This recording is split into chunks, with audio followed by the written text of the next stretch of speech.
Hey everybody, welcome to the Bucs Report Show. We got a great show in store for you tonight. Lots of Bucs talk. We got rookie mini camp. We got the schedule that dropped. We've got all kinds of goodies, all kinds of things that are out and about that we're going to talk about tonight. Plus, special guest from Bucs Banter, Colin Haalboom. Look forward to seeing you here shortly on the Bucs Report Show.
Parrot Army, how's the pandemonium tonight? How are you guys doing? I am excited to be here. Welcome to another Bucs Sports Show. I am pumped about tonight. There's so much that has happened. The schedule dropped. Rookie minicamp started. I don't know. Somebody else sued AB. That's just sort of the normal thing, though, I think. We got all kinds of news and info to go over today. Lots to talk to you about in the pandemonium. I want to hear from you guys in the comment section. I see you, Nelson. Thank you for already popping in and saying hello. We've got lots of stuff in store tonight. I want to kick things off here. First thing I want to talk about is something I think kind of interesting. It's ticket prices. It is ticket prices. Okay, so let's talk about an away game first. I know everybody's freaking out over the home ticket prices. I've been watching all of the posts fly by my Facebook news feed all day long. Some people complaining about it, some people not. I don't understand. I will say this. I don't understand complaining about ticket prices. I don't get it. If a ticket is selling for a certain amount of money and they can sell out the stadium, why would I complain? Okay, that's what they can sell it for. Supply and demand takes care of itself. That's how it works. I don't know. I don't have a problem with it. Having said that, the Bucs Patriots game at Gillette up in New England, the tickets are selling for. Now you ready? All you Bucs fans who are complaining about the $1,000 ticket prices, Bucs Patriots in Gillette up in Foxborough, ticket prices are going as high as $8,800. $8,800 to see Tom Brady return to Gillette. Guys, for everybody complaining about $1,400 ticket prices in Tampa, just be glad you're not in Boston. And if you're in Tampa, be glad you're not in Boston. But I'm excited about. I don't care if the ticket prices are $1,500, $3,000. I don't care. Look, if I can't afford to go to the game, I get to watch it on TV. Plenty of people are going to be there. It's going to sell out. So let's not complain too much about the ticket prices and say they're too high. Look, man, go if you can go. If you can't go, there's lots of great ways to watch with fans. You can go to local bars. You can get a Bucs fan club together. It's pretty easy. There are all kinds of things that you can do where you can watch with other fans or just watch at home. There are plenty of opportunities and ways to do it. You get to watch the game. Now you're just being spoiled if you're complaining that the prices are too high for you. And let me tell you something. Bucs Patriots, $8,800. Ticket prices are too high for me. But if people are paying it, they should charge it. Okay, That's pretty simple. Listen, if I run a business, when I run a business, I want to be able to sell things for as much as I can. I don't want anybody saying, well, no, you have to sell it for cheaper. So, look, I don't have a problem with it. Sell it. I'm good with it. Have a good time. Enjoy the game if you can go. If you can afford it, good for you. Congratulations. Enjoy the game. I'm a little jealous, but enjoy it. But I don't think anybody complaining about ticket prices. I don't know. I have no idea. Barry, you just asked what happened to AB this time. This goes back to that mover and the truck and that whole thing that happened. Nothing new happened. There's no new adventures with AB. It's just old news cropping back up because somebody probably, lawyers be lawyers, and that's what happens. So they're doing what they're doing. So be it. It's all good. Let them do what they got to do. They'll figure it out. I don't think this is any sort of a threat for AB and the season. I'm not worried about that at all. So anyway, that's one of the things I wanted to cover today.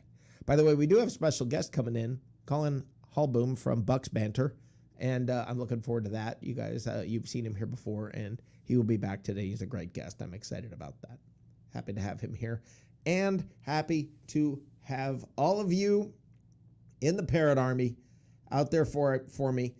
Let's go, guys. I want to hear from you. Guess what, guys? It is your turn. It's time for me to hear from you.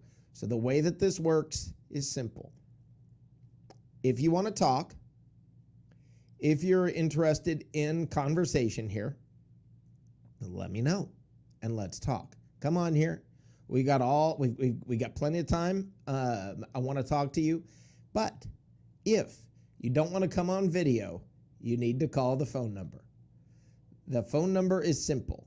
678-TALK-TO-ME. 678-825-5263. 678-TALK, the number 2, me. And that is one way to do it. But if you are so inclined, if you are brave enough, and I hope you are because I love it when this happens, come on video. Come on and talk to me by clicking the link I'm putting in the chat section right now. Let's see here. There we go. All right, perfect. So, yeah, I want to hear from you guys. I do want to hear, let's talk ticket prices. That'll be the first thing. I want to hear from you. It's your chance, your voice. It's your turn.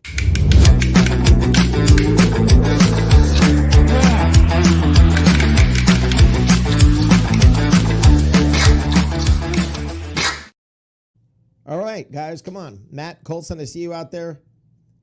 Brave enough, get out here. Come on. If you need to call in, 678-TALK-TO-ME, or come on. Hey, Mike DeRoche is out there. How you doing? Barry, come on. Somebody have the guts to get out here and talk to me. And let's talk about the ticket prices because I think it's interesting. A lot of people are upset about the ticket prices and how high they are. Other people are just going with it and saying whatever. Well, we got our first. We do have a call coming in. All right, Matt from Oklahoma City. How you doing, brother? I'm good. Excellent. You're looking pretty sharp tonight, sir. Got your backdrop all squared away. You don't look like you're a villain. That was the kitchen. If you recall. It's the other. That's for the Saturday show. Yeah, and I'll make sure I get that worked out by tomorrow. Hey, so talk to me about the ticket prices, brother. What do you think about the ticket prices? Are you upset by them? I couldn't afford it. I mean, I'd have to save a year to take my kids to a game, and with my luck, we'd lose. That's just the way I kind of look at it. They have gotten so. Here's a Bucs fan for you, longtime Bucs fan. I'm from the era when they had doubleheaders in the middle of the week. Right. So you'd skip school, right, go up to Cincinnati, buy a ticket, and hang out all day. Right. And you do it for $30. Yep. And the last Buccaneers game, honestly, that I attended in the old Sombrero, I paid $20 for premium seats, about 30 rows up. You've never been to Raymond James? On the sideline. No, they built it after I left. Okay, well, listen. So, no, I mean, it's an entirely different experience. Yeah, they charged you $20, but it was a miserable experience. to watch a game at the Well, Old that was Sombrero. picking up premium tickets from a guy out in the park. Right. Talking about I've got 2 or 3 or whatever. I never Sure. paid the box office price ever. Yeah, but And- you're also talking an era when gas was 49 cents, and I mean that everything was cheaper then. So what's that? Everything was cheaper, but Yeah. the point is, the guy who's down here in Oklahoma City that wants to go to see the Chiefs or the Cowboys Uh-huh. has to plan or get out a mortgage to take 4 kids in a hotel room and spend a couple of days. No, in it's one not big cheap. town. It is not cheap. And let's be honest, it's not. They're doing this completely. They've gone completely corporate with the pricing index. They started with the press boxes, then they made the Super Bowl just completely unattainable. And now, to me, I don't know what the wages are in Florida, but around here, average wage for a schmuck job is about $15 an hour. But isn't without that the just minimum supply wage. and demand, Matt? I mean, if you own a business, who cares? You sell widgets, okay? Let's pretend you sell widgets. Right. Are you responsible to sell them to people who don't have much money, or is it your job to make as much money selling those Depends widgets on as you your- can? If I'm Ron Popeil and I want to push a bunch of pocket fishermen, they're $19.99. If I'm Shiano, want to sell a high-end deep water rig and everything, a pin reel, you're talking about $1,300. No. Compare apples to apples, okay? You're taking two different. You're saying one quality of thing versus another quality thing. Okay, fine.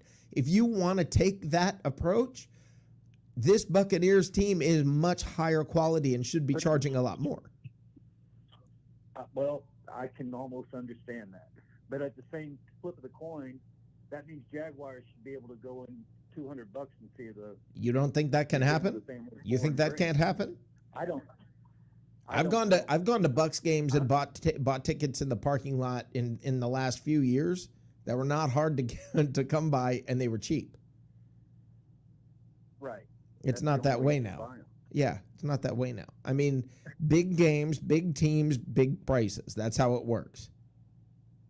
And I'm glad for him. I'm proud to be a Bucs Actually, fan, you know what's funny is I just read what Barry Gould said, and he said as far as ticket prices, big games always cost big money.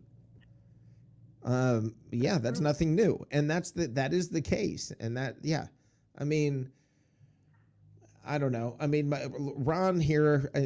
Hey, Ron, how you doing? Ron McClary, love this guy. They used to have season tickets in the third level, good seats. I had them in 2016 were $550. Okay, how bad was that team? All right. So yeah, I can see why many would complain about tickets costing over $1,200. Listen, this is and here. They never sold out. Well, and look at how bad they were. It's supply and demand. You know, it's what I find so funny is so many people who are all about free market system. For they get into all of that. They're all they believe in all of that, and then when you say, okay, ticket prices, this is what they're going for. Or it's too high. No, it's too high for you. And I get that, and I understand it. Don't misunderstand me, guys. I can't afford it, okay? I'm telling you, I also cannot afford it. So it's okay if ticket prices are out of reach for me. That just means I can't afford that. Guess what? They shouldn't have to sell Jaguars to me just because I want a Jaguar. Just because I want a Ferrari doesn't mean they should lower the prices to where I can afford it. They should make as much as they can, do what they do best, and make as much as they can. That's a bit. And that's I completely understand that. That's capitalism at its best. Yeah. I see where you're going with that.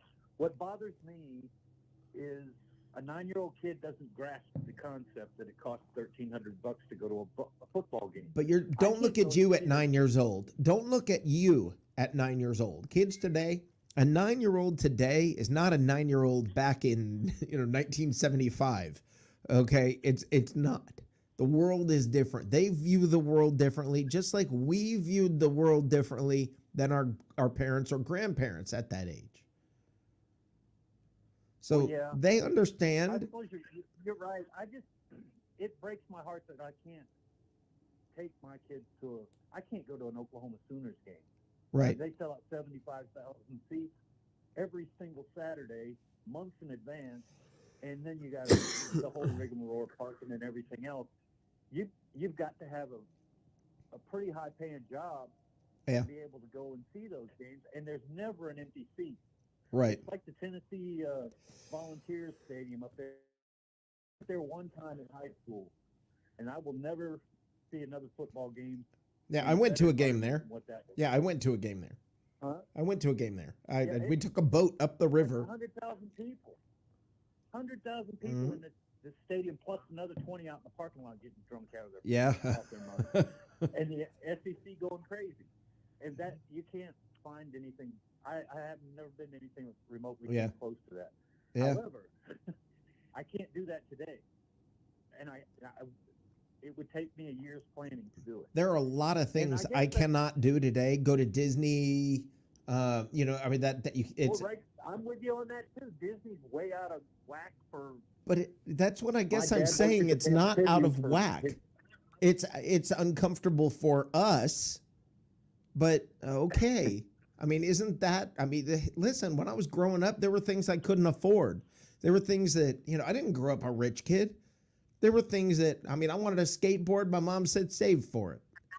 It was something I had to learn, and that's if nothing else, it's an opportunity to teach kids and train kids. They don't deserve to go to a football game. It's something. It's a privilege. It's kind of ironic we're having this conversation today. I went to my son wanted to buy a bass guitar, and he said, "Let's go to the music store and see if I can trade in my other one." So we did. Right. So he put the layaway on it, and then he looked at me to finish off the check, and I'm like, "No, you got a lot of summer to mow."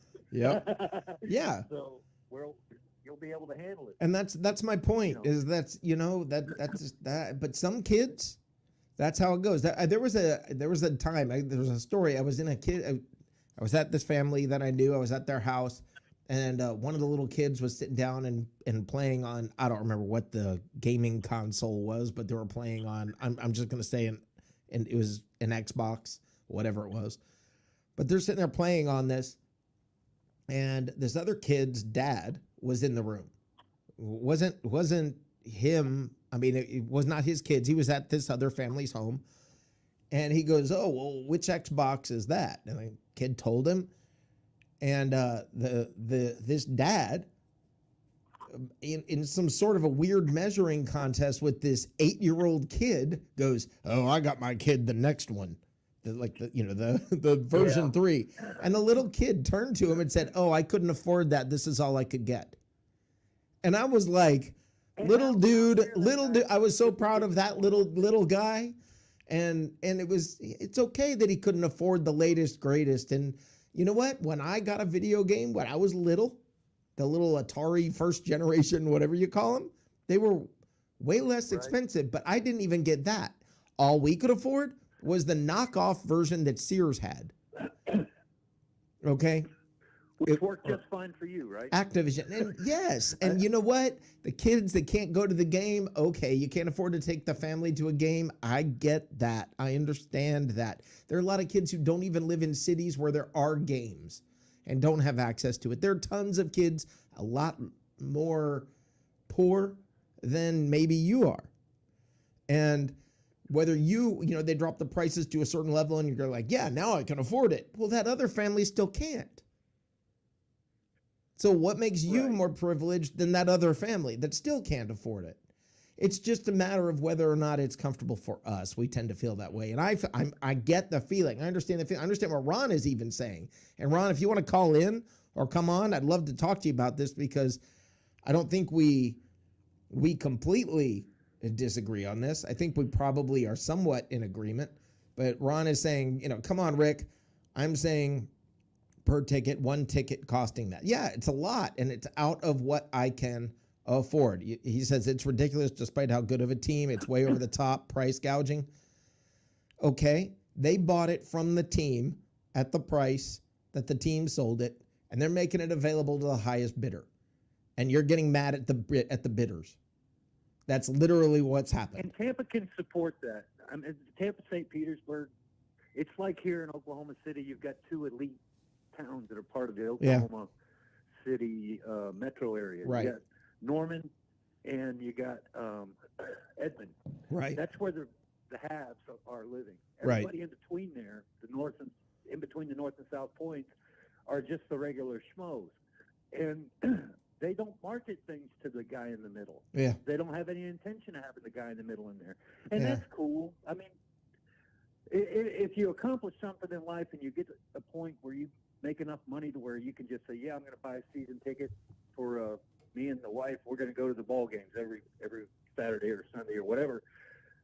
It's expendable income to you. Some people blow that money on at the gambling houses, at the casinos, throwing it in a slot machine. Right. By the way, I got to really, say something. What Hold do you on. want to waste your money on? Hold on. I have to say this real quick. Are the rest of you, Carl is saying he can't hear Matt Colson. Can anybody else hear him? I'm not I here. switched over to the. No, you sound fine to me. The phone. It's not on. No, you sound fine to me. You're very clear to me. I'm not sure. Carl Hardy said he couldn't hear you. So I'm not sure. That happens a lot. I don't know. Maybe there's a break between here and. Oh, they're saying it's quiet. Yeah, well, there's all kinds of tech stuff that could be happening here. Yeah, who knows? All right, Matt. Well, I got to go anyway. Our guest is in the lobby. I'm going to go ahead and run and speak with him, and I'll come back. I'm going to have your turn. I'm going to have it's your turn again coming up in a little bit, and I want you to come back. Or I'd really like, if I haven't scared off Ron, I'd like to talk to Ron about this a little bit later because I think it's interesting. It's just two different points of view, I guess, and we'll talk about it. Thanks a lot for calling in. All right. All right. Have a good one. Okay, Rick. See you. All right, guys. Now I am going to bring on our special guest, Colin Haalboom from Bucs Banter. I'm excited to have him here. He's back. He came back. He's brave. He came back. But I'm not sure if that speaks well of him or not. How you doing, man? Doing good, Rick. How are you? Good. Welcome. Thank you for having me back. Yeah. So we got started on ticket prices. I don't know if you heard any of the discussion. I did catch a little bit of that. Yeah, it's a contentious issue over in Tampa Bay amongst Buccaneer fans. I can understand that. What are your thoughts? I think if you want to have a good product on the field, if you want to have the greatest quarterback in the history of the sport as your quarterback, and if you want to be a Super Bowl champion, then that's the price you got to pay, literally. That's how the market works. And it's an unfortunate reality for people who, that takes them out of having the ability to go see a game. I can understand the frustration for those people. But that's just supply and demand. That's the market. And if you were to ask yourself, if you're one of those people, would you trade? Would you be willing to have to pay more to go to a game if it meant you're going to be a Super Bowl champion and have Tom Brady as your quarterback? Would you do it? And I think anyone who truly cares about the success of the team would, in a heartbeat, take that trade-off. Yeah, no, I see it. I think like you do. And what I find interesting to me, my perspective or my approach is, okay, let's say they drop the ticket prices to $100. And now maybe you can afford to take your family. Well, what about the people who can't afford to take them at $100? Yeah, there's always someone who can't afford to go. You're right. Right. What's the price point where it's like, okay, that's fair? Everybody tends to draw that line at themselves and forget the poor guy. Yeah. But I mean, and that to me, look, man, that's what it is, supply and demand, like you said. That's how it works. Yeah. All right. So talk to me about your thoughts on the schedule, my friend. Oh, well, yeah. Start with game one. So let's go ahead. Yeah, let's do it. I would love to talk about the schedule. I mean, obviously, opening the season against the Cowboys in prime time on Thursday Night Football is great. Not having to prepare with a short turnaround with a Thursday night game off the top is great. Dak's return, that's exciting. So the Cowboys will hopefully, assuming he's healthy, be able to put up a decent fight compared to what we saw them put on the field last year. But the big issue with the Cowboys in terms of the football game itself is their defense. They had just a atrocious defensive unit last season. And I mean, they've addressed that through the draft. 9 of their 11 picks were on the defensive side of the ball, but their first defensive player taken in the draft still wasn't, or sorry, offensive player they took 2 wasn't until the 4th and 5th rounds. So it's quite clear what their agenda was. But you know what, I'm hoping that Tom Brady and that offense comes out hot and sets the tone for the rest of the season. And I'm most looking forward to just, the Bucs fans who can afford to be there, getting to celebrate, getting to see those banners raised up, because obviously we were kind of robbed last year with how things played out. Yeah. And Yeah. so I'm happy for the Buccaneer faithful that'll be in attendance, and just for the excitement that's going to be going along with hanging those banners. And hopefully fun though when you think, we got robbed last year, and the robbed is, we won a Super Bowl at home. We have the greatest quarterback ever. We've got the best team I think that this franchise ever seen, and we had a good one back, in 02. Yeah. Yeah. And I mean, these guys. Yeah. Yeah. So I mean, it's funny now we're like, we got robbed last year. You're right. Yeah. Probably a poor choice of words. You know what I I'm understand saying? your point. Just like I understand the ticket, what they're saying about tickets. I get the point about tickets, but yeah, it's also just count your blessings, man. We have a team. Great. You can't afford to go to the games because we're good. Exactly. Really, really good. Worthwhile trade-off in my book. Yeah. And I'd much rather have a team that I'm like, crap, they're too good for me to afford, rather than, oh yeah, these tickets are cheap because I can't give them away. For sure. Totally. Yeah. So yeah, I mean, the schedule in general, depending, what you look at, a lot of people had initially proclaimed it to be the easiest schedule. Mike Clay from ESPN. I'm getting a little feedback. I wonder if I should take these off. I'm not sure if that's from you or from me. Yeah, I think it might just be these headphones, to be honest with you. Okay. I'm going to take these out. Are we good there, Rick? Nope, it's from me. Okay. I'm not sure. It's probably because of the. There we go. Beautiful. There, we got it. All right, I'll plug back in. Yep. Sorry. No, you're all good. Sorry about that. No worries. Yeah, that's better. I don't remember exactly what I was saying, or what you were saying. Where were we? Neither do I. So let's move on. How about that? We were talking about the schedule. Yeah. So right. I was talking about just the strength of schedule. Yeah. There's some things I really like about the schedule. I'm certainly happy with the quality of opponents. I think there's winnable games. I think there's good games to be played. I think there's challenging ones. Right. We'll experience a tough turnaround playing in week 3 against the new look LA Rams, a team I expect to be significantly improved this year. I want to talk about that game for a second. Let's, okay? Please. Yeah. I have some questions about that game because, like you brought up, okay, that's going to be a tough game. Well, the Bucs have played them a couple of times recently. Yeah. And have fared well against them. Yep. That defense, that supposedly vaunted defense, is the game we're talking about, week 3. Now, I am not that worried about the Rams because if you recall, and I've got Sam Darnold's name stuck in my head, Aaron Donald, sorry. Yeah. Heard nothing from him in either of the last 2 times that they played. Isn't it nice having a good offensive line? Well, it seems like for whatever reason, we match up well with them. I think Aaron Donald was banged up when we played last year. But in general, was he last year? He wasn't 2 years ago. I know that. Yeah, maybe it was 2 years ago, because I know we lost a game to the Rams last year on November 23rd. But generally, I can agree with what you're saying, and I think though that the Rams are going to look completely different this year, and that's because they've upgraded so dramatically at the quarterback position. I'm a big Matthew Stafford guy. I am too. I think, yeah, I think he was kind of rotting away in purgatory. I don't want to say rotting away, but I'll say it. Yeah. Okay. There we go. All of a sudden, I just have a feel like when we talk about arm talent amongst the elite quarterbacks in the NFL, Patrick Mahomes, Aaron Rodgers, those are the two guys in a league of their own. Right. And I believe if Matt Stafford wasn't stuck in Detroit, that his name would be thrown around as well. If we're talking purely arm talent, that guy, Yeah. he's in his 12th year or whatever. He can sling it with the best of them. Yeah. And The best clip ever was the separated shoulder clip when he separated his shoulder. Then whoever the team they were playing called a timeout. He was on the sidelines just in agony and dragged himself back out on the field and threw a touchdown. that was unbelievable. Yeah. I just think that the upgrade from Goff to him is significant, and I think they're good.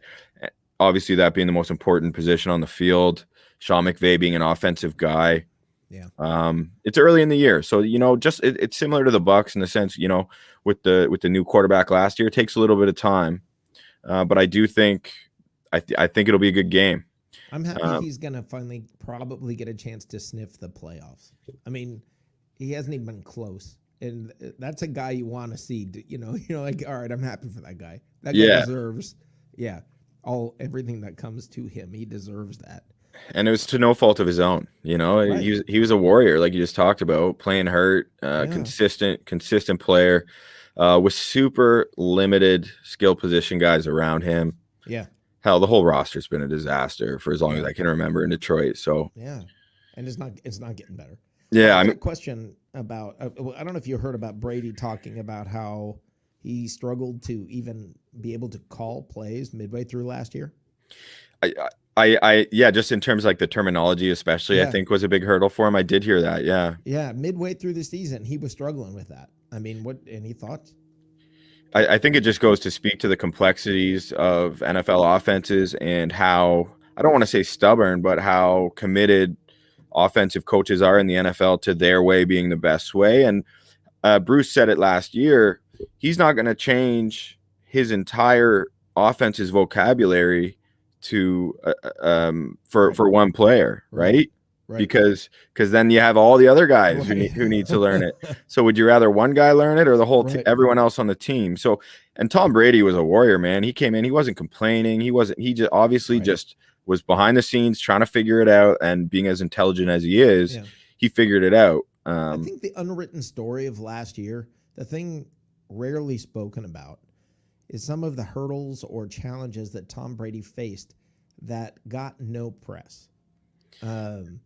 The struggle with the terminology, that is one of the things. And people, we didn't talk a lot about the fact that, throughout the year, we weren't, that was not a topic of discussion. I remember when they ran 5 times in one game, now I'm starting to understand why. Brady was probably just checking into what he knew as quickly as what he could, I mean, that's what I'm guessing was probably happening. And also in the first 2 games, I guess both of his parents had COVID, and very seriously had COVID, and to the point that they weren't even sure. I think it was his mother. They weren't sure whether she was going to make it or not.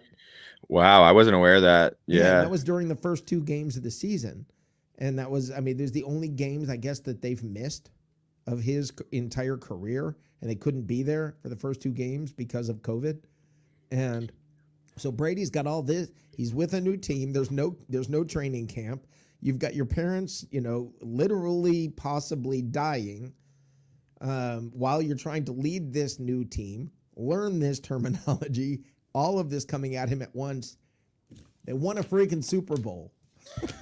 It just speaks to, his intelligence and commitment as a leader of a football team, and his ability to put all distractions aside. I mean, those are some, he's also living in someone else's house. Like, he was living in Derek Jeter's house, technically, in a new city after 20 years.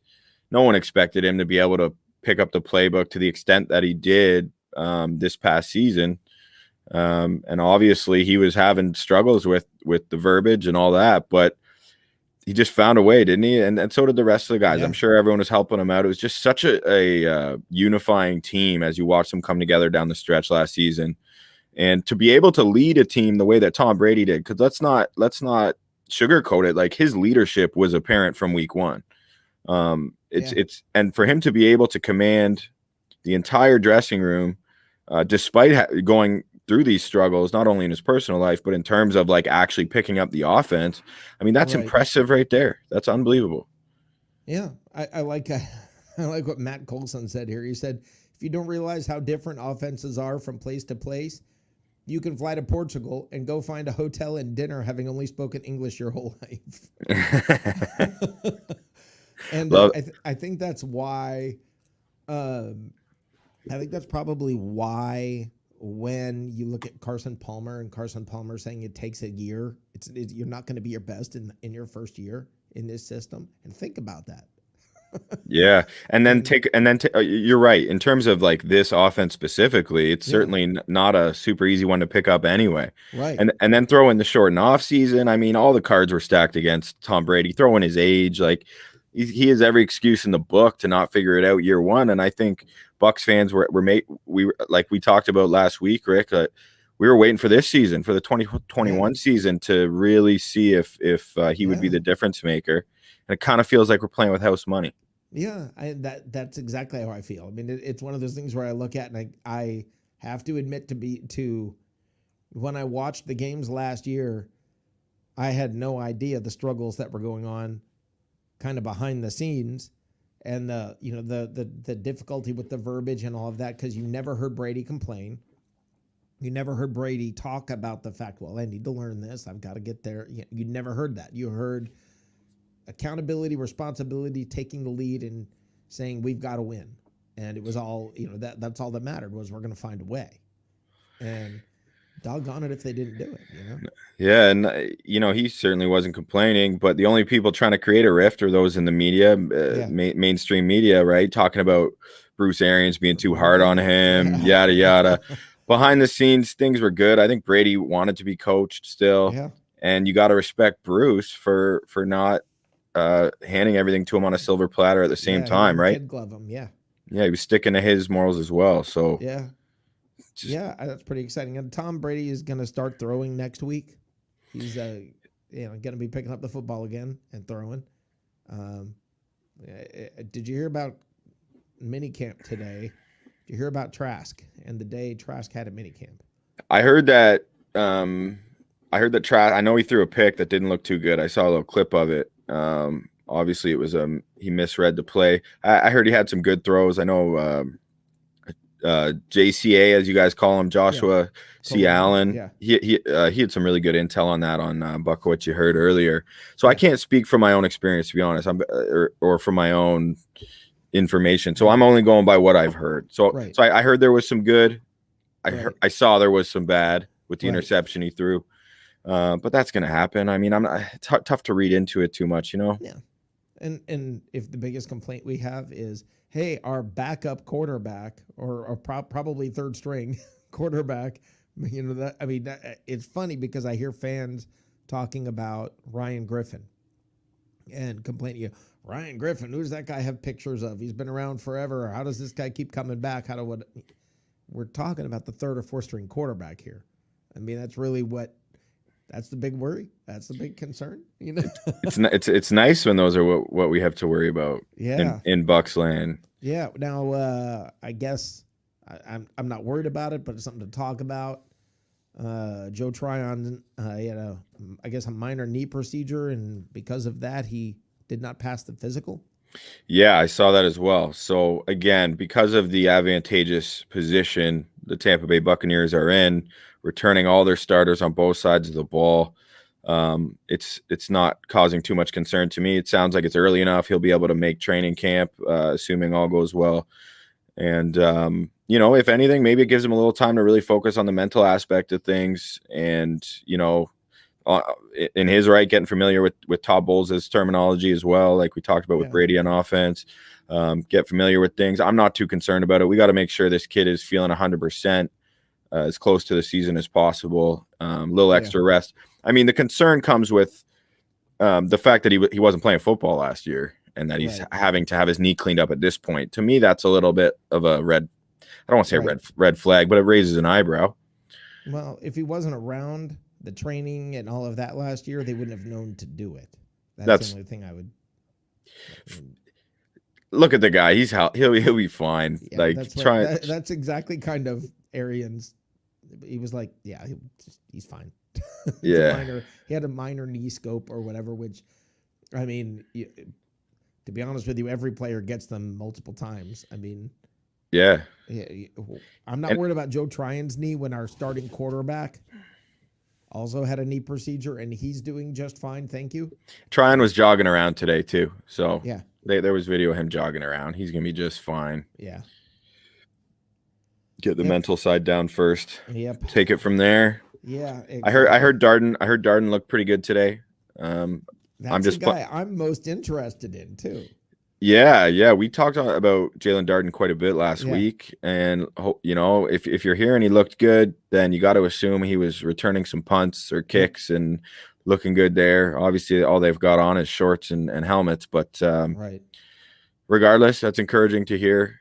Yeah, I think if they can flash. If somebody is flashing now, day one of rookie minicamp, if enough to be talked about, that's. in the days to come, we're going to get more eyes on these guys and get more like firsthand knowledge as to how these people look or players look. You know what I mean? Yeah. It's not going to be the game of telephone as well. So lots of time for impressions to be made. Yeah. Now this is something. This is the last thing, and I'll let you scoot. I want to point out, and I think today all the information coming out from the CDC about. Okay, you can, if you've been vaccinated, you don't have to social distance and you don't need masks indoors or outdoors. That changes things for the NFL, doesn't it? Yeah, in a big way. And then like I saw the Saints today came out with a statement on Twitter that they will not there was, I guess, a rumor that they may require people to show that they've been vaccinated in order to enter the stadium. They said that is not accurate. We encourage it, but so there's going to be some differences in terms of how franchises handle this. I'm curious to see the league stance. Obviously, they would prefer for everyone in the stadiums to be vaccinated. Me being in Canada, we're quite a ways behind you guys in terms of our vaccination rate. So from my vantage point, it just like I'm just thinking, damn, good job, states, that you guys have gotten to this point where in terms of.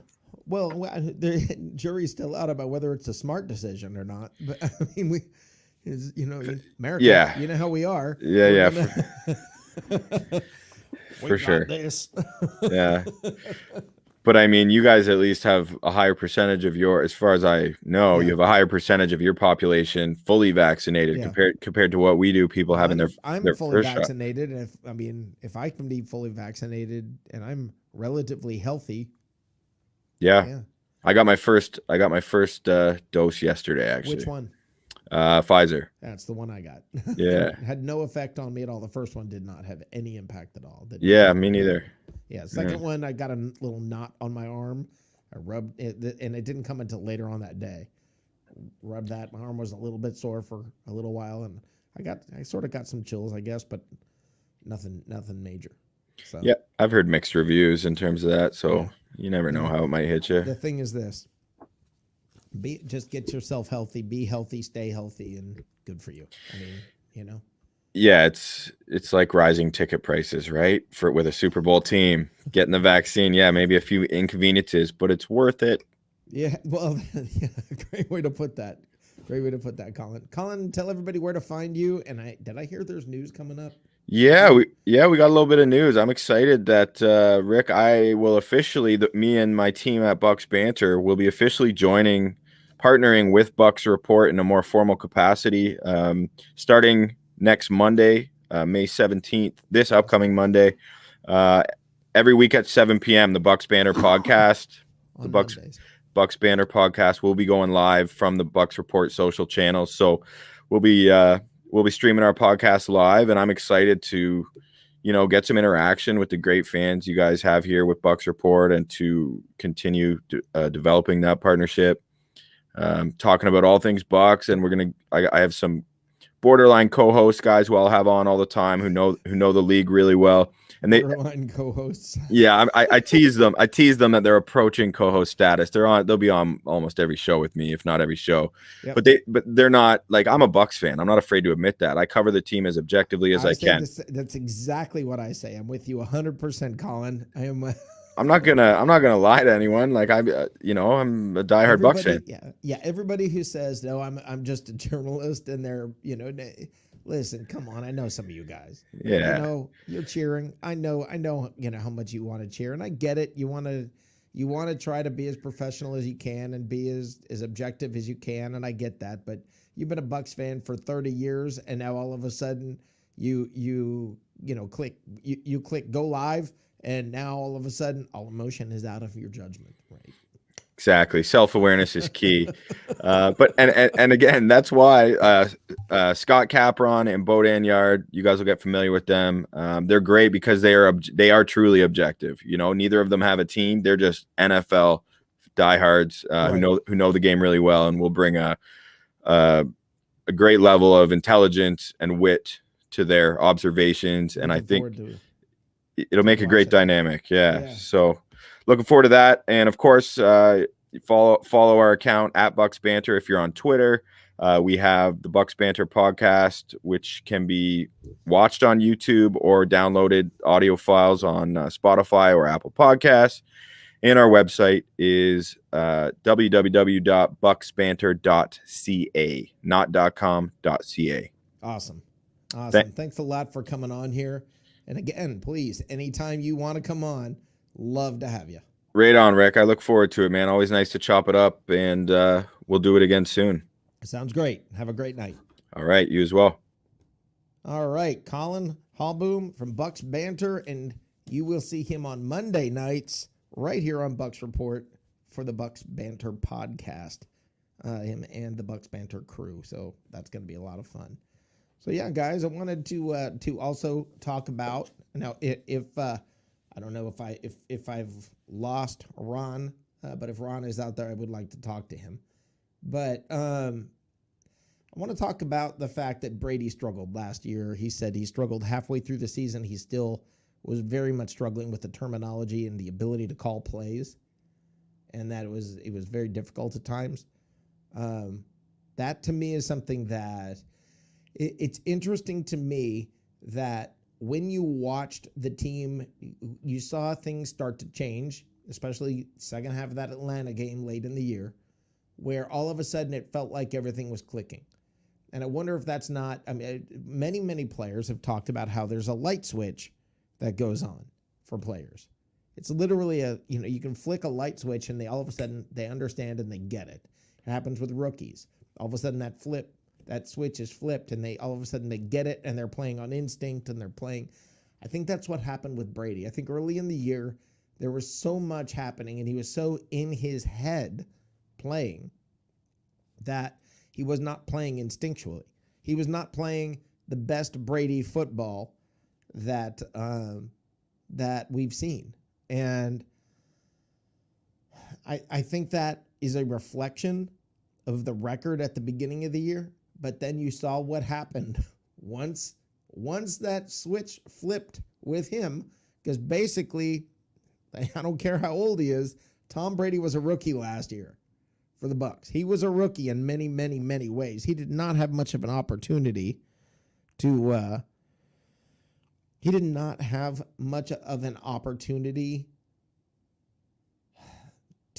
learn especially in a typical, look, they didn't have rookie mini camp. They didn't have mini camp at all. They didn't have training camp. They had none of that. He went into it without any of that. Now think about this. He's got a year under his belt. He's coming into the second year where you're going to have mini camp. You're going to have training camp. You're going to have preseason. You're going to have all of that. That's what the Bucs have in store. And I've heard in more than one place discussion. And this is not just locally, guys.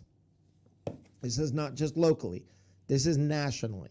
I heard Skip Bayless talking about it. I've heard others talking about the possibility of the Bucs going 20-0 all the way through the Super Bowl. Let me be clear about something. Don't expect that. Don't even hope for that. Go ahead and be surprised if it happens. The chances are so small because weird things happen in a season. Injuries happen, small little details. The ball bounces the wrong way. You get a bad call. Somebody, you're coaching, they make a bad decision. There are so many little things that can happen. Don't expect a perfect season. Expect a very good season. Expect a lot of fun. Guys, we're going to have a lot of fun this year. That I can promise. We're going to have a lot of fun. Tim Witherspoon says last season was Brady's training camp. That's absolutely a fact. And they won the Super Bowl in the training camp during his training camp. So literally all you have to do is get in the dance. Anybody who disagrees, how many times have we heard coaches say this? Well, all you have to do is get in, and then you see what happens from there. If you can get on a roll, the perfect example of that, the textbook example, Exhibit A, is the Tampa Bay Buccaneers last year. They are the perfect example of that. They got into the playoffs after struggling early. They got themselves into the playoffs and got on a roll. And look at what happened. So whether they go 17-0 or whether they go 14-3, 13-4, whatever, just get in the dance. Just get in the postseason. That's really what I'm hoping for. I don't care about so much of the other stuff that people tend to, I guess, get caught up in. Mike DeRoche said Tom Brady, the greatest rookie of all time. But he was like a rookie, wasn't he, Mike? That's the position he was in. Imagine that. Imagine switching. Imagine Matt was talking about it was like going to Portugal and trying to book a hotel and get dinner. Imagine that if you had never even heard of what Spanish was. Okay. That's what Brady was dealing with. Okay. It was a language almost that he had not even heard of. It was a complete different thing. Matt Colson says that you can write this down, 17-3. So that means, I guess, 14-3 in the regular season and then winning 3 in the playoffs. I guess that's what he is predicting. All I know is whatever is going to happen this year, this is going to be a season we're going to talk about for many years to come, decades to come. You know how we would sit here and we would talk about the last Super Bowl, not last year, but the one back in the early 2000s. That's what this year is going to be, one of those years that 20 years from now we're going to be talking about. So enjoy every minute of it. Soak it up. Get used to it, guys. Have fun with it. Stop complaining about everything you can complain about. Stop finding things to complain about. Stop complaining about things like ticket prices. Stop complaining about last time when the tickets were cheap and we couldn't fill the stadium, we were complaining that we couldn't fill the stadium. How perfect do things have to be for us to be happy? There aren't enough fans. That's when the ticket prices are cheap, right? There aren't enough fans in the stadium. Okay, so we're complaining about that. Now it's basically we want everything handed and perfect, and and it's just not the way it works, guys. Not everything's going to be perfect, except if you listen to Skip Bayless, maybe your team. Okay, that could happen. So enjoy the ride. If you got to watch it on TV, really? You don't have fun doing that? So let's all have a good time with this year. Let's enjoy it. Let's have a good time. These seasons have been so few and far between. Guys, I'm going to play a commercial here real quick for my show that is on tomorrow night right here on Bucs Report. What's cooking in the South, where things get really crazy. If you want crazy, you want to be here tomorrow night at 8:30. things get really crazy, the miscreants come out, and we have a whole lot of fun. So join us tomorrow on What's Cooking in the South.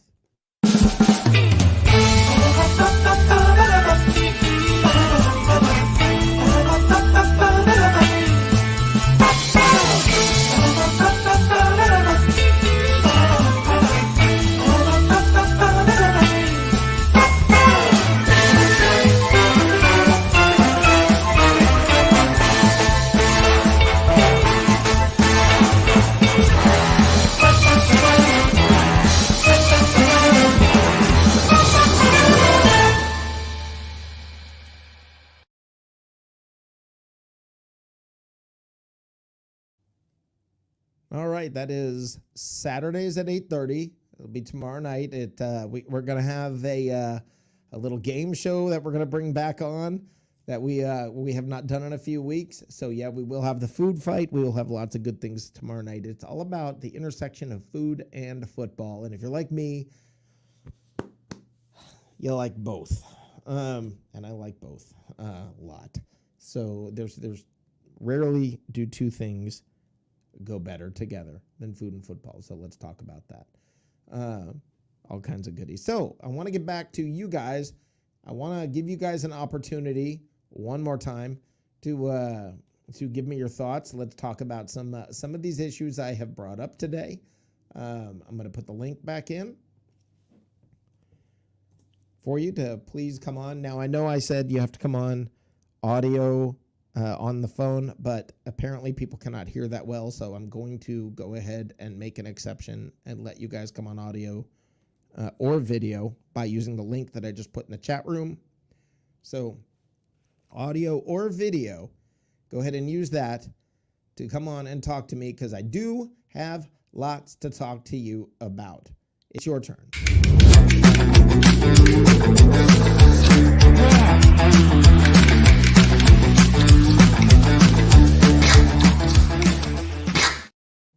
All right, guys. So we talked about ticket prices. Ron, I guess, has scared Ron away. I didn't mean to. I like Ron, and I really wanted to talk to him about it because I value his opinion. It would have been good to hear.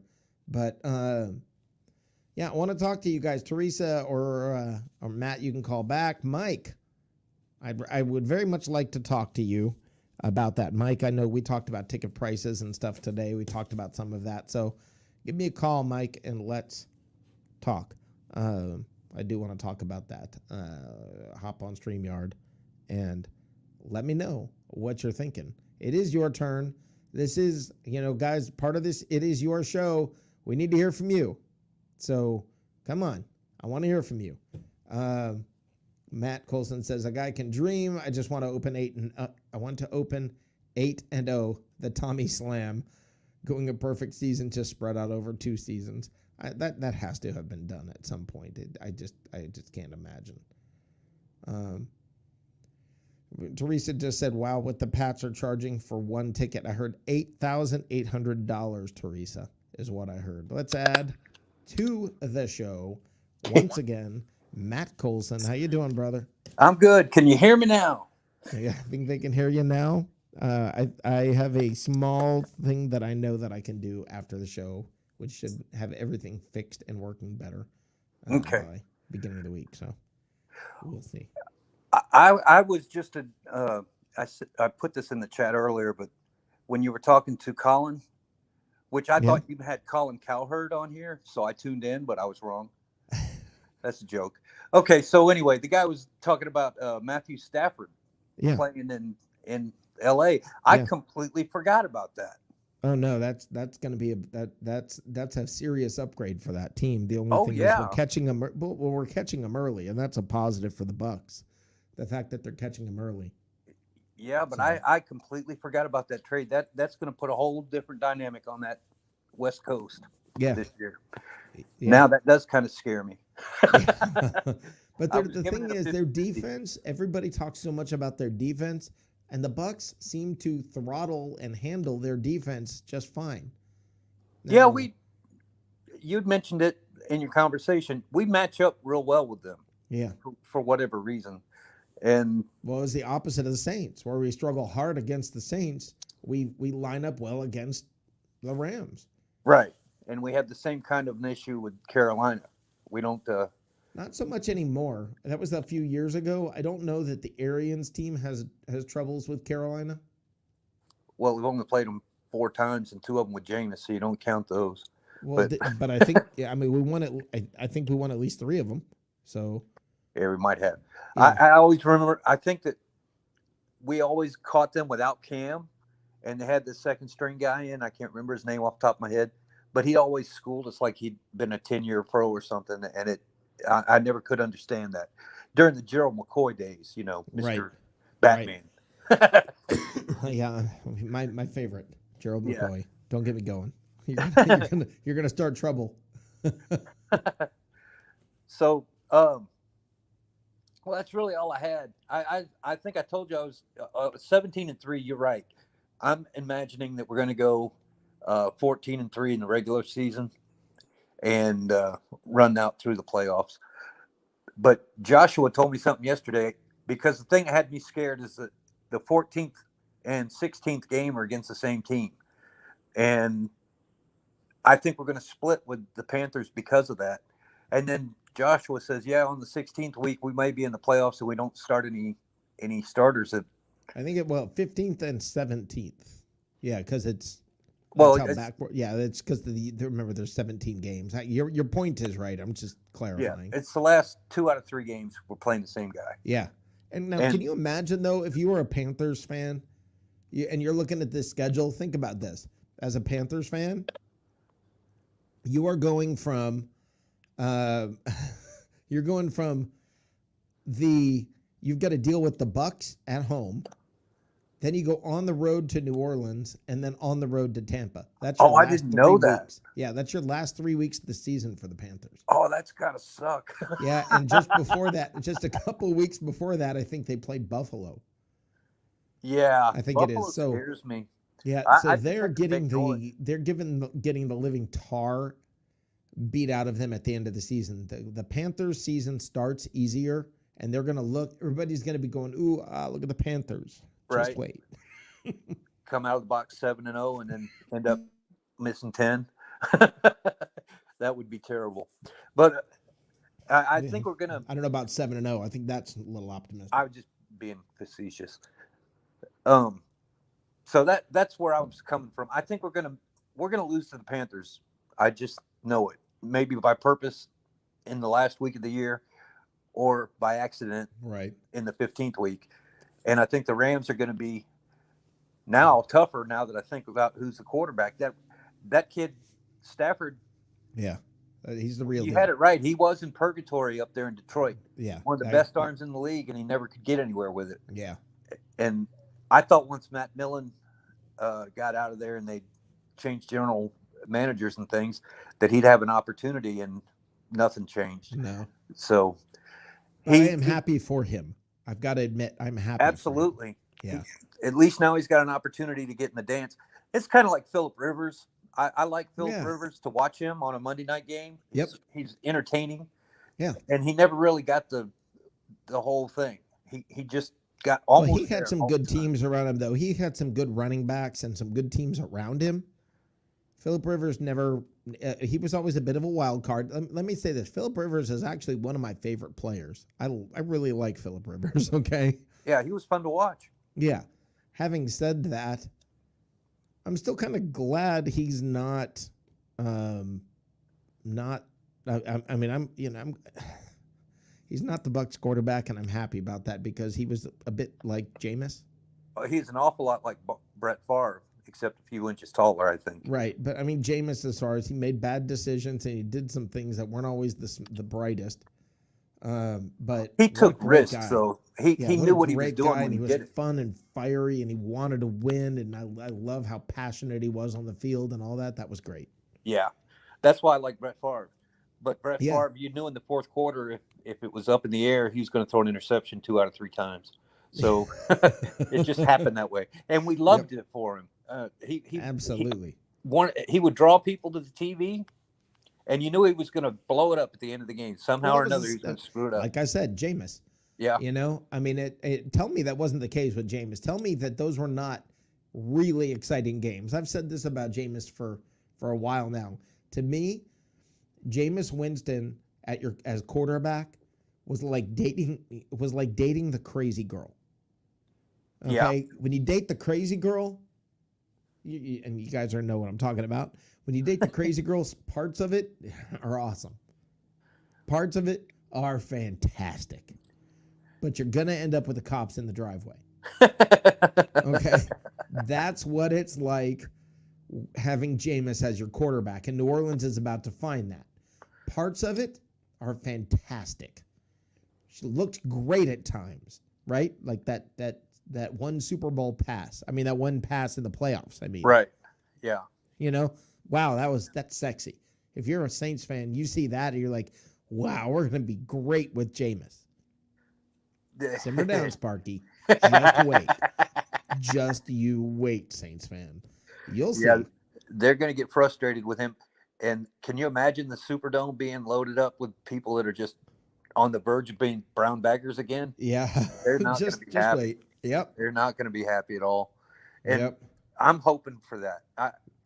I liked watching Jameis because you never knew what you were going to get. I mean, he truly was a box of chocolates. You could never, from one series to the next. Yeah, it was just crazy. Yeah. But when he was doing it, you know what I liked about him was he had the idea that he could always win the game or come back. Yeah. He always thought he could. And that's even if you were down by 14, he thought he could bring you back on that play. Right. And that's what killed him is he tried to throw it in the keyhole. Yep. You can't do that. But he could never governor himself to where he could learn this is a time to risk and this is not. Yep. And that's where he gets himself in trouble. And I don't think Sean Payton can fix that. I don't think Bruce Arians can fix it. I don't think that guy that used to be out in San Diego, the GM, that Bobby Breathard or whatever his name was, he couldn't get any way to fix it. It's just he's a Yugo. His car that's dependable, but it's going to break. Yeah, it's going to break. Yeah. Carl Hardy says, Rick, did you see the meme of the top 10 list of Bucs defensive players of all time? They have McCoy at number 10. I saw that.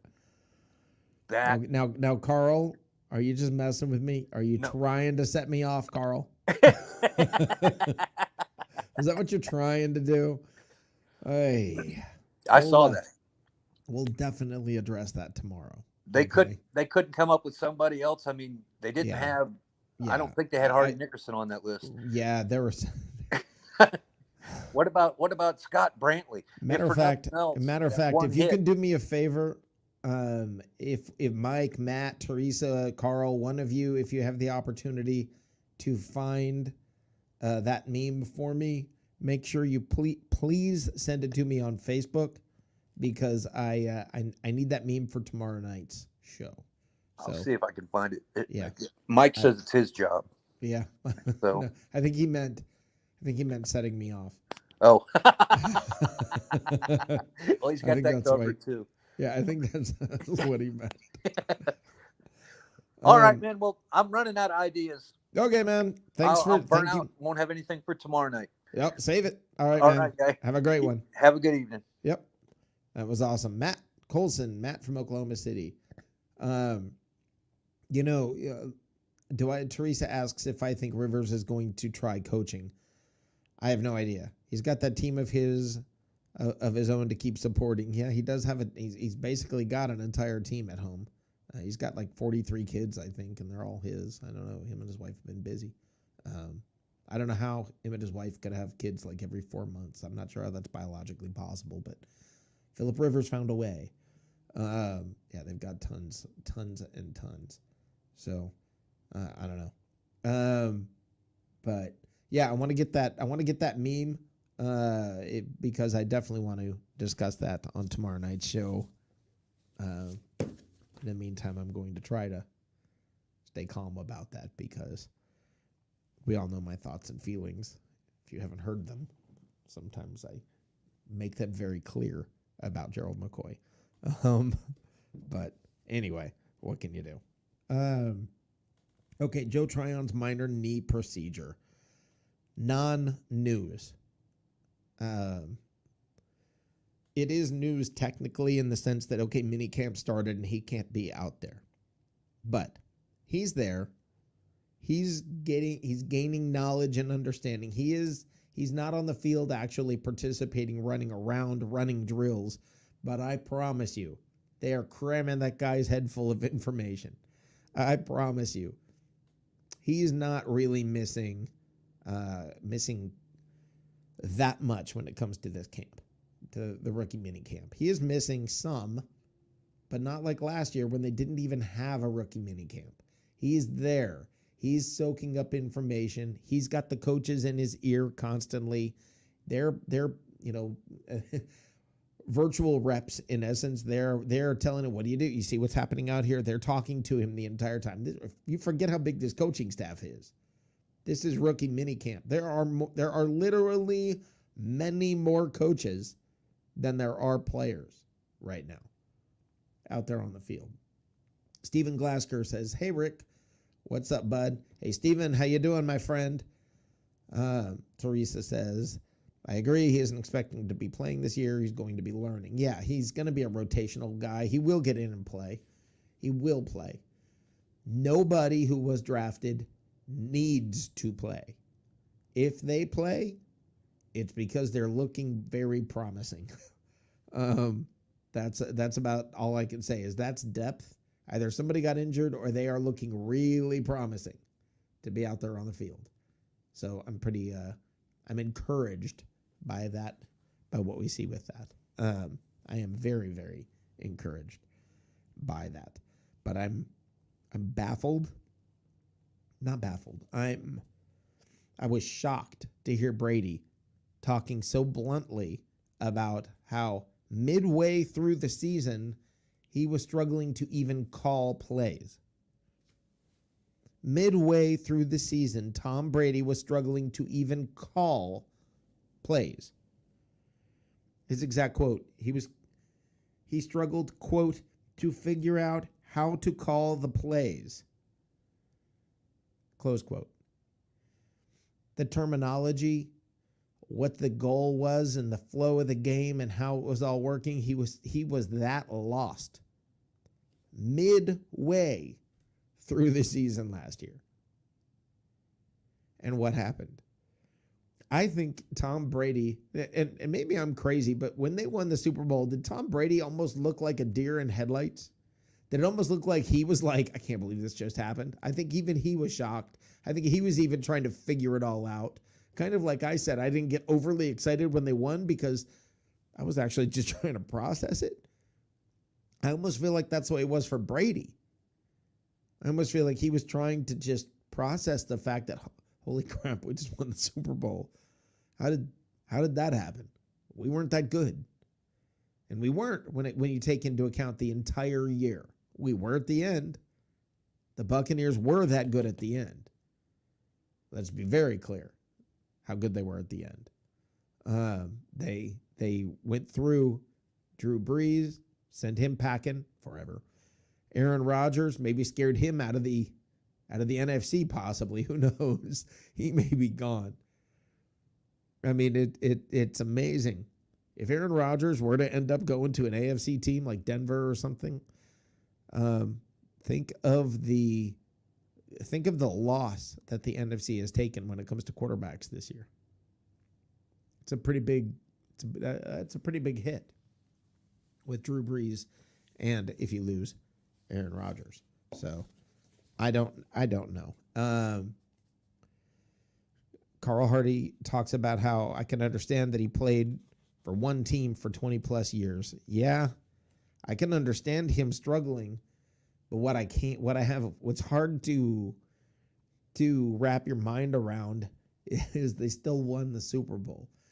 What's it going to be like this year when he knows the playbook, when it is becoming second nature to him?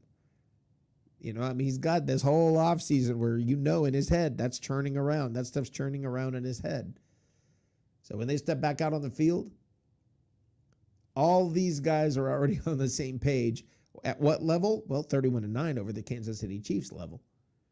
Those guys that beat the Chiefs 31-9, those guys, that's what's starting this year. That's the starting point. And here's the best part, guys. Listen up, everybody. Huddle up. They're going to get better as the year goes along.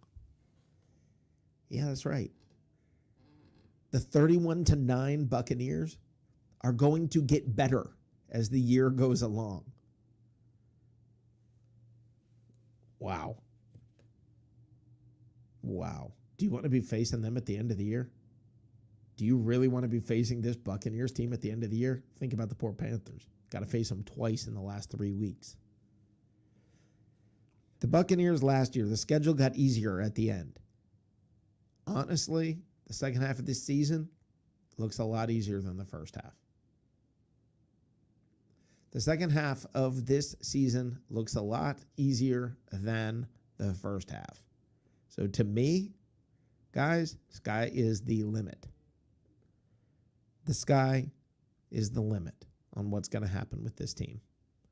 I am beyond excited about this team and about this season.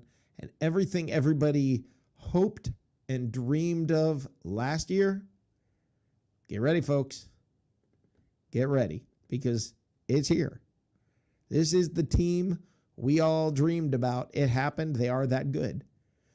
If you look at the schedule, the second half of the season, Washington, the Giants, Indianapolis, Washington people, give it time. They're going to be, I think they'll be a little better this year. I do think they will be better this year, but it's going to take time again. Indianapolis, again, new quarterback. Give it time. It's not just going to happen overnight. Give it time. Then Atlanta.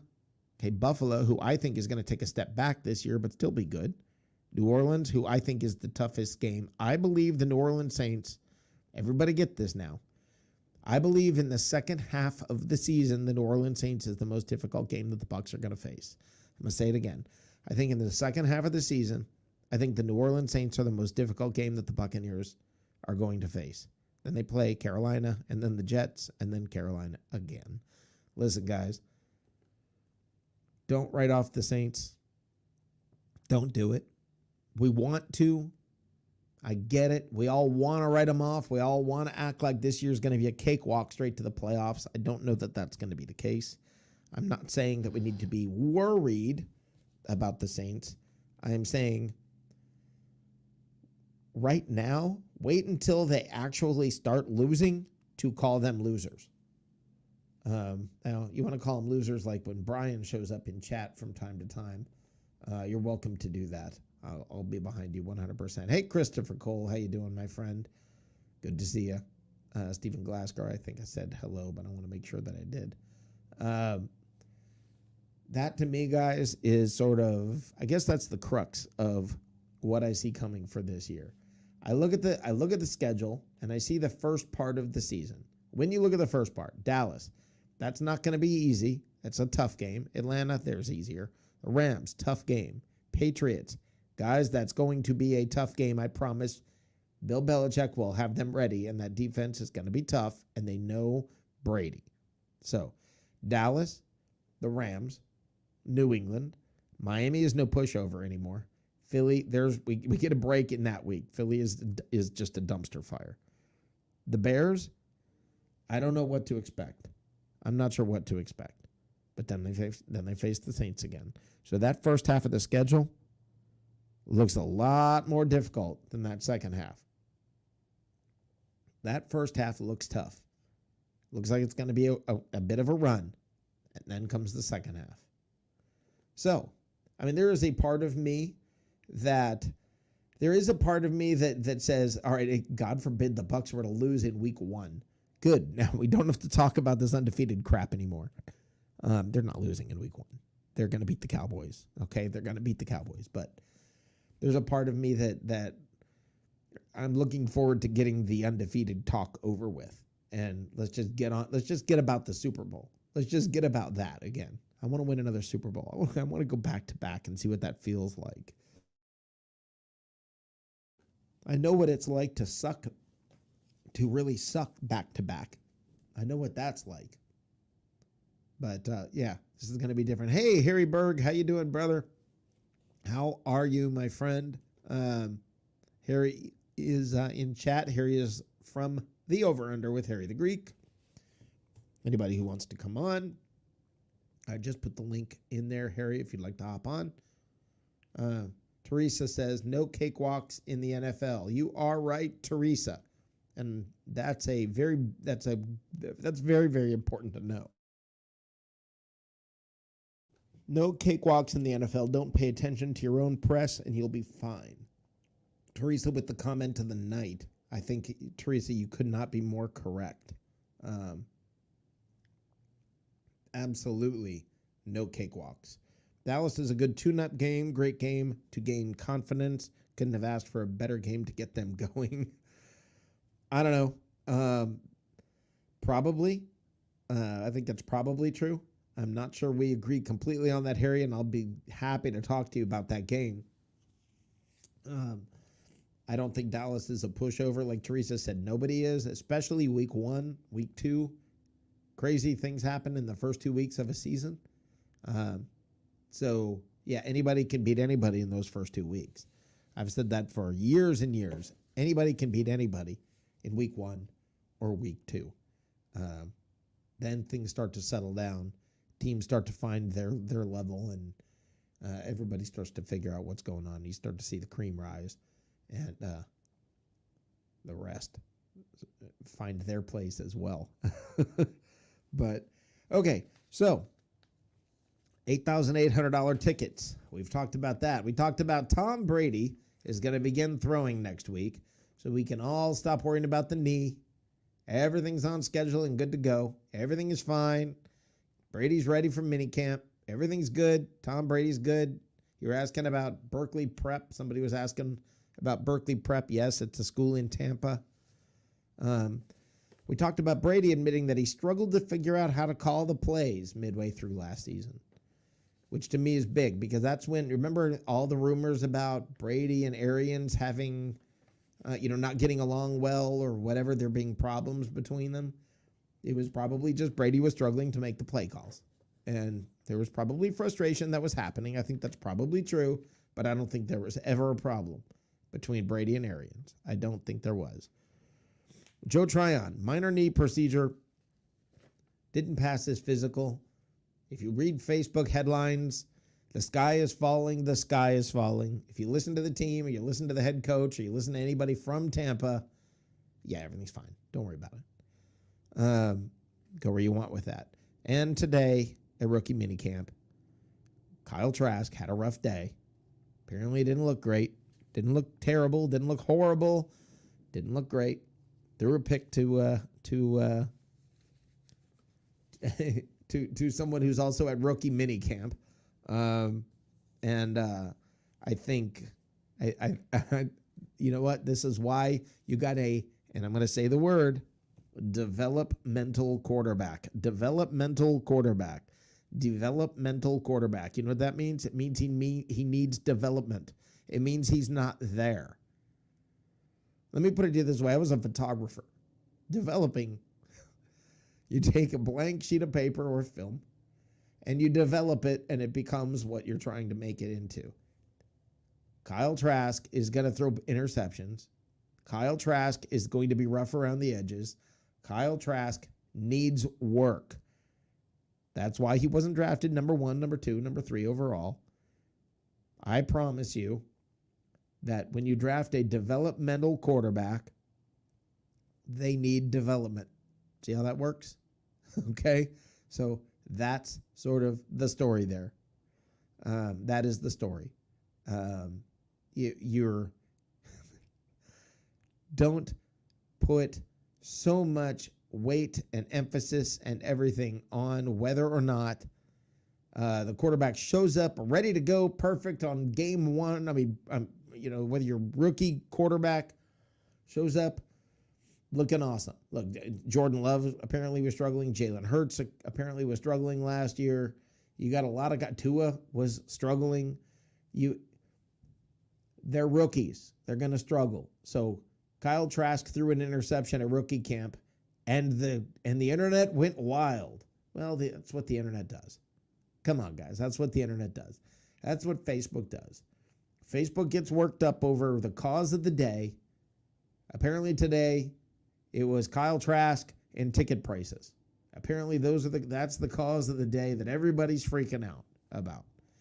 And Teresa, thank you for taking where I was going with this. Even Brady was a developmental quarterback in the 6th round.